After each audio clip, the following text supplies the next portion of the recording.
Welcome to everyday cooking. இன்னைக்கு நம்ம மொறுமொறுன்னு வெங்காய போண்டா எப்படி செய்யறதுன்னு பார்க்க போறோம்.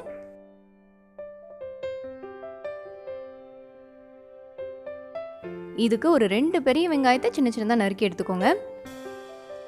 இதோட கொஞ்சமாக நறுக்கின கருவேப்பிலை, நறுக்கின கொத்தமல்லி இலை, 1/2 டீஸ்பூன் சீரகம், 3 பெரிய ஸ்பூன் கடலை மாவு, 1/2 பெரிய ஸ்பூன் அரிசி மாவு, 1/2 டீஸ்பூன் மிளகாய்த்தூள், தேவையான அளவு உப்பு,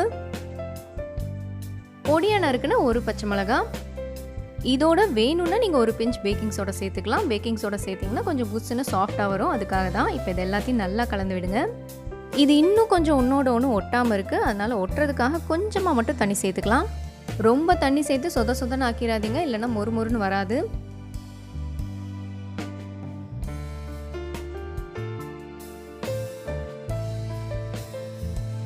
இந்த மாதிரி இருக்கணும். இப்போ இதை சின்ன சின்ன உருண்டைகள் ஆக்கலாம். தேவையான அளவு எண்ணெயை சூடு பண்ணிக்கோங்க. இதோ எண்ணெய் சூடாயிடுச்சு. மிதமான தீயில பொறுமையா பொரிச்சிடுங்க.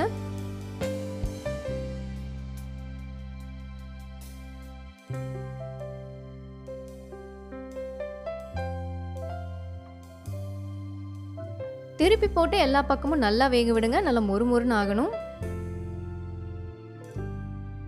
இங்க இது மொறுமொறுன்னு ஆயிடுச்சு, பொன்னிறம் ஆயிடுச்சு. வெளியெடுத்துடலாம்.